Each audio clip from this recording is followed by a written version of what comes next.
Adams Óbvio. Publicado pela primeira vez em 1916, Adams Óbvio tem sido um grande sucesso desde então, esgotando edição atrás de edição. A história de Robert R. Undergraf sobre a fictícia trajetória de um publicitário americano com pensamentos simplórios, mas eficientes, rapidamente se tornou um clássico da literatura comercial. Embora, para o pensamento contemporâneo, a narrativa possa parecer um pouco antiquada, Adams Óbvio ainda carrega consigo ideias universais para atingir seu sucesso, o que torna sua leitura inesquecível. Curioso? Vamos examinar agora os principais pontos da história. Apenas um homem comum. À primeira vista, o publicitário Oliver B. Adams, melhor conhecido por seu apelido Adams Óbvio, parece não corresponder à fama que alcançou ao longo dos anos. Ao conhecê-lo, muitos ficaram confusos, uma vez que ele não fala nada que não seja evidente. Não há motivo aparente para que um homem que só diz as coisas mais naturais seja tão bem-sucedido e endeusado, mas mesmo assim ele o é. Para compreender Adams Óbvio e entender melhor o segredo de seu sucesso, devemos conhecer o início de sua carreira. Ele nasceu na região americana da Nova Inglaterra, em uma família muito pobre. Quando Adams tinha 12 anos, seu pai morreu e ele teve que começar a trabalhar em uma mercearia. Ele era desde então bastante comum, não tendo muita iniciativa ou ideias particularmente brilhantes. Um dia, o dono da mercearia faleceu. A loja acabou sendo vendida e Adams ficou sem emprego. Entretanto, ele conseguira economizar algum dinheiro e, com isso, foi viver na cidade de Nova York. Lá, ele passou a trabalhar durante o dia no mercado municipal e estudar durante a noite. Em uma ocasião, foi planejado para ocorrer na escola uma série de palestras vocacionais.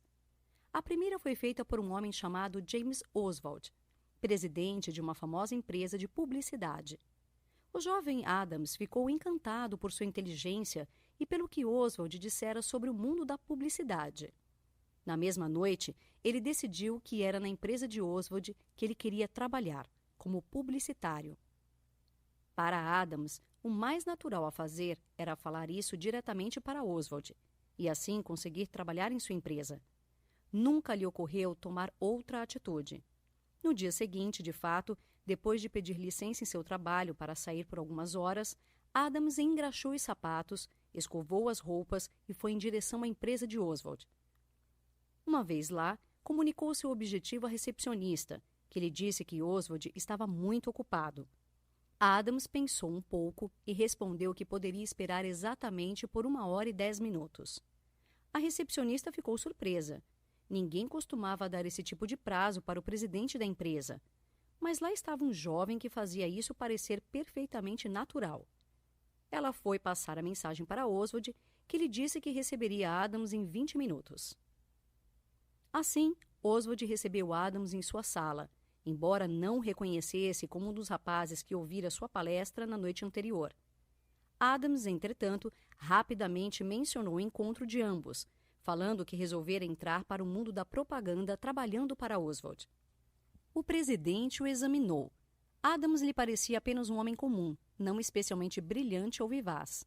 De qualquer forma, Oswald lhe fez algumas perguntas para ver se ao menos ele era esperto.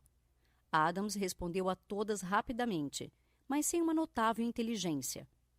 Finalmente, Oswald disse com gentileza a Adams que o jovem não era talhado para a publicidade. Ele sentia muito, mas não era possível dar-lhe um emprego. Adams, por seu lado, recebeu a negativa com classe, agradecendo e levantando-se para sair. Antes, porém, comentou que se Oswald não acreditava que ele poderia ser um bom publicitário, a única coisa a fazer era provar o contrário, e então procurá-lo novamente. Uma vez que ele queria ser publicitário e trabalhar para aquela empresa, era a coisa mais óbvia a ser feita. Oswald ficou constrangido e até mesmo irritado ao ser delicadamente menosprezado por aquele garoto. Naquela noite, ele não conseguia parar de pensar no assunto. De repente, ele percebeu tudo. Quantas pessoas tinham capacidade e persistência suficiente para identificar e defender o que consideravam ser óbvio? Poucos, mas Adams certamente era uma delas. No dia seguinte, Oswald mandou chamar Adams para lhe dar um lugar em sua empresa. O óbvio ululante. 20 anos depois, Adams era o vice-presidente da empresa publicitária do velho Oswald e efetivamente tomava todas as decisões importantes do dia a dia. A ascensão ocorreu com muita naturalidade.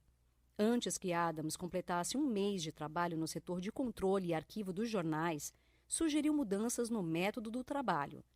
Questionado pelo chefe sobre quais seriam as vantagens, respondeu que as simples alterações que propunha causariam uma diminuição no tempo e no manuseio dos jornais, além de tornar quase impossível o surgimento de erros. Adams acabou recebendo a autorização para efetivar as mudanças. 3 meses depois, procurou novamente o chefe, dizendo que o novo sistema funcionava tão bem que qualquer um, com 1/3 do salário dele, poderia assumir sua função. Uma vez que Adams já havia notado que os redatores estavam precisando trabalhar de noite, sugeriu então treinar um novo redator desde então. O chefe sorriu de forma condescendente e falou para Adams voltar ao trabalho.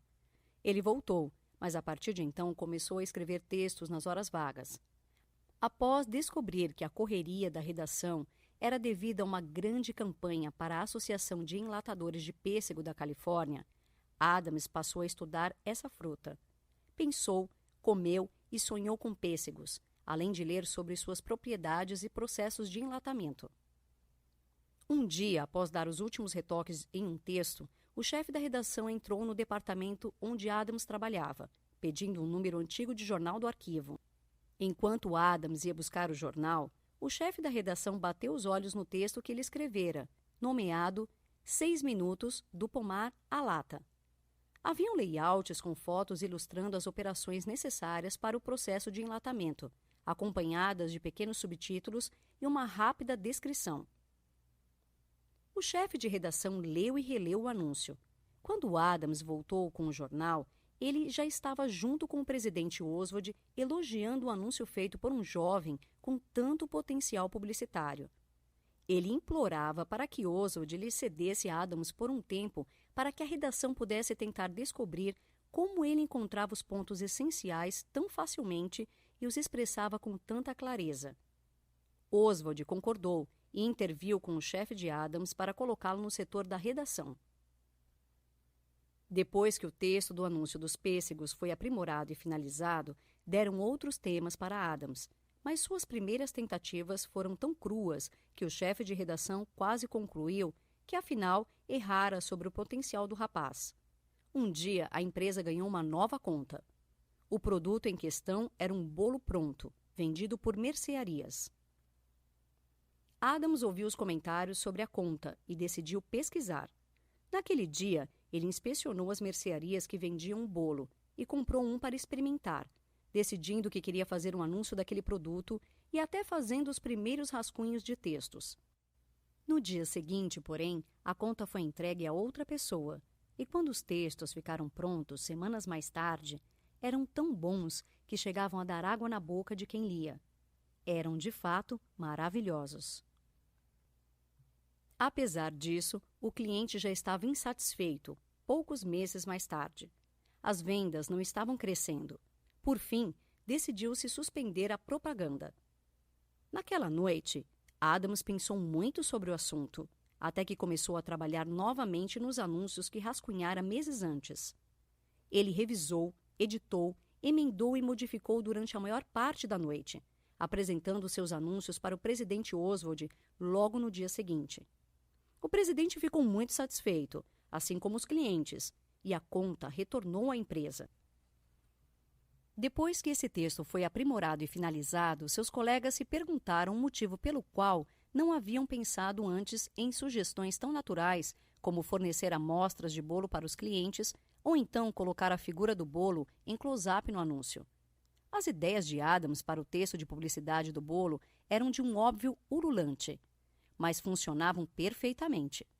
Ele falava do cheiro do bolo recém-saído do forno, da cozinha limpa e arejada, onde eles eram assados, do prazer que era comê-los. De fato, era tão simples que aquela que seria uma das campanhas mais bem-sucedidas da história da empresa provavelmente teria sido rejeitada se a primeira campanha maravilhosa não tivesse falhado.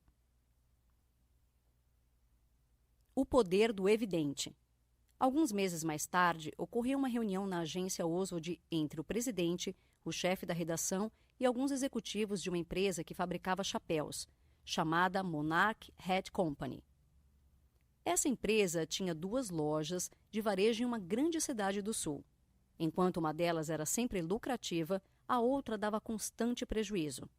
Embora a empresa não quisesse abandonar nenhuma delas, não poderia se dar ao luxo e continuar perdendo dinheiro. Após várias horas de reunião, mas nenhuma solução viável apresentada, o presidente Oswald encerrou o encontro, prometendo encontrar uma solução para o problema da Monarch Hat Company em breve. Depois, em uma conversa privada com o chefe da redação, admitiu sua crença que havia algo na situação que nada tinha a ver com relatórios de venda ou giro de estoque. Decidiu-se, então, mandar Adams em segredo para averiguar a questão. A vez que óbvio parecia o sobrenome do rapaz. Poucos dias depois, Adams viajou para a cidade onde se localizavam as lojas, tendo recebido ordens estritas para tentar descobrir, sem fazer perguntas, qual das 2 dava prejuízo. Após chegar, Adams deixou sua mala no hotel e saiu para procurar as lojas. Em 20 minutos, localizou a primeira, que ficava na esquina de 2 ruas importantes e tinha vitrines para ambos os lados. Em 45 minutos, achou a segunda, que ficava na principal rua do comércio varejista e também era localizada numa esquina. Observando melhor, porém, Adams ficou surpreso ao notar que já passara algumas vezes por ela sem notar. Ele resolveu parar do outro lado da rua e observar. Aquela loja tinha uma frente pequena na rua comercial principal, mas uma enorme vitrine voltada para uma travessa lateral. Os pedestres subiam mais do que desciam por ali, de forma que, ao se aproximarem da loja, tinham que olhar para a frente, atentos ao sinal para atravessar.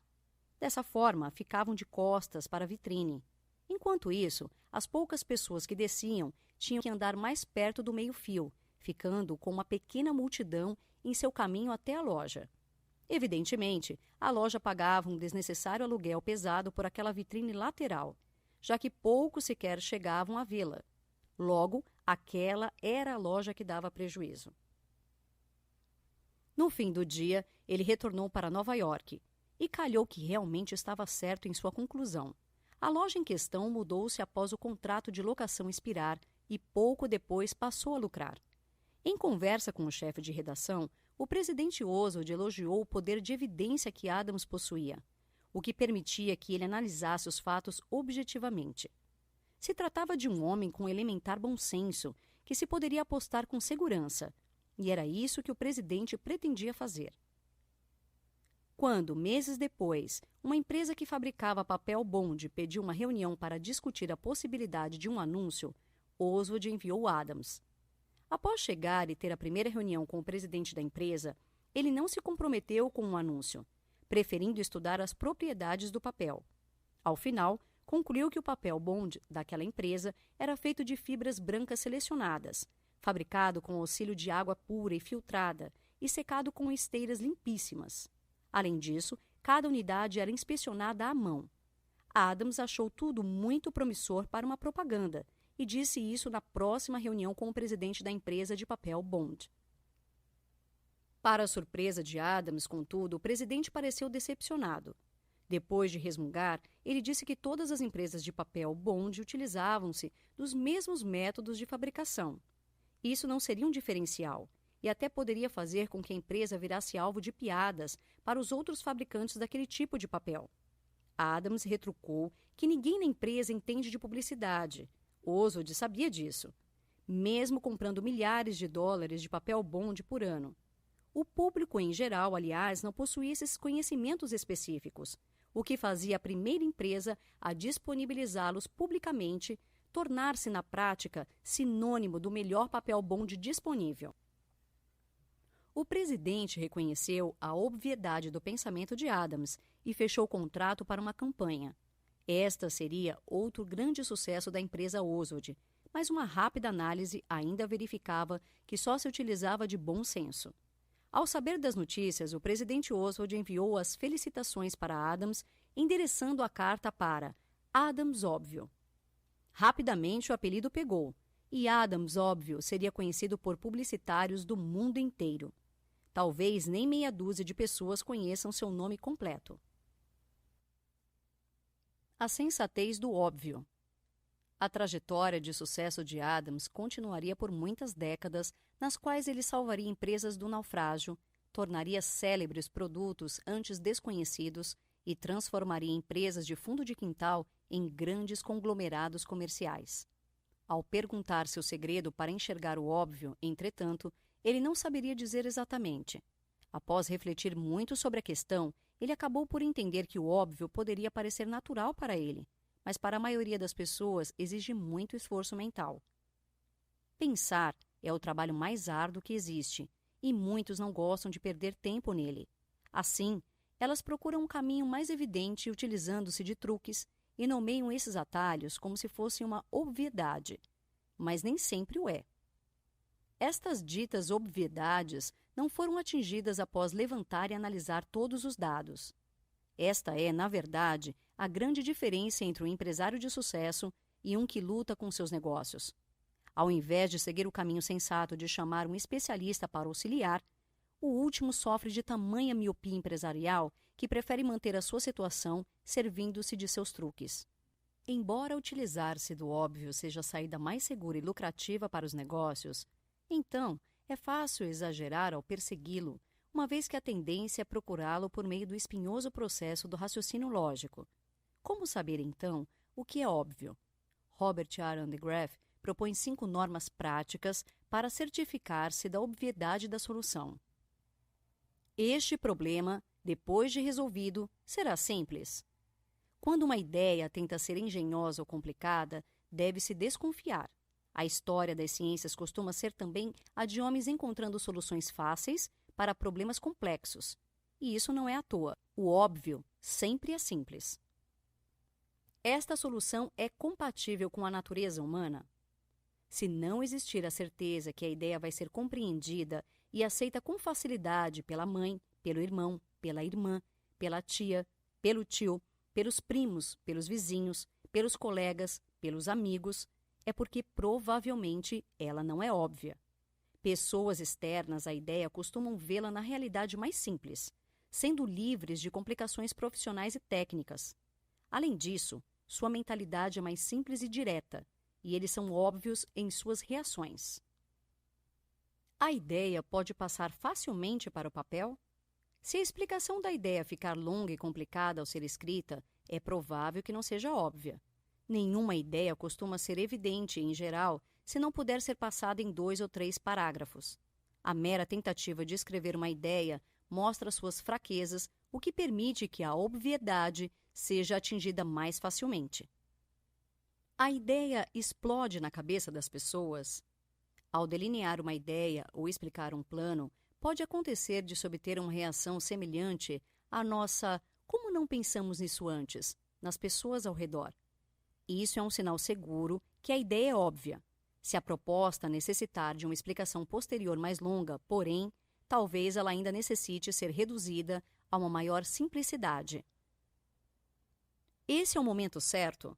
De nada adianta uma ideia ser óbvia se não for aplicada em um momento conveniente. Às vezes, infelizmente, é preciso esquecer a ideia, porque a época adequada para aplicá-la já passou. Outras vezes, é possível aguardar o tempo certo. Normalmente, não é preciso fazer esses 5 testes para certificar-se da obviedade de determinada ideia. Contudo, mesmo se a pessoa for facilmente convencida que sua ideia é óbvia, deve-se ter cautela. Não é exatamente difícil ser levado pelo próprio entusiasmo, afinal. Pensando nisso, Robert R. Andegraaff elaborou 5 questões para reconhecer um pensamento óbvio desde a sua origem. Esta é a maneira mais simples de resolver a questão? A experiência de vida é valiosa, mas pode afastar o indivíduo de procurar pelo óbvio. É necessário, assim, esquecer o supérfluo do que já foi usado para resolver um problema e ir direto ao cerne da problemática, como se a questão jamais tivesse sido levantada antes. A solução ineficaz desse problema pode ser invertida? O fato de algo ter sido feito de certa maneira por muito tempo, mas não ser particularmente eficiente, pode indicar que o método deve ser questionado desde já. A inversão costuma ser eficiente como estratégia para alcançar-se uma solução mais óbvia. Pode-se contar com a aprovação do público? A maioria das decisões de negócio são tomadas em escritório, o que pode tornar o produto final algo irreal para o público, uma vez que é este último que determina o sucesso. Parece óbvio testar os planos junto a ele antes de ir longe demais. Esta oportunidade está passando despercebida? Literalmente, existem milhares de ideias consideradas tão pertencentes ao lugar comum que ninguém se importou em examiná-las. Muitas vezes nem é necessário reinventar a pólvora, mas apenas melhorar alguns detalhes ou então procurar atingir o objetivo de maneira um pouco diferente. Quais são as necessidades específicas? Pode-se chamar isso de criatividade óbvia, mas o tempo que costuma se passar para alguém implementar a solução para um determinado problema demonstra que necessidade de resolução já existia há muito tempo. Isso ocorre porque pensar em soluções complexas para um problema não é difícil. Complicado mesmo é o lucrativo processo para se atingir o óbvio. Notas finais. Ao escrever um conto direto e inspirador, Robert R. Undergraf nos ensina que muitas vezes é perda de tempo tentar soar complexo e sofisticado em ideias que muitas vezes acabam por ser ineficientes. Investir em uma ideia rasteira e original pode trazer mais ganhos do que imaginado a princípio. Experimente. Dica do 12 minutos. Quer entender mais sobre as técnicas para ter sucesso com inovação? Leia o nosso microbook. Pense Simples. 12minutos.com.br/Pense Simples.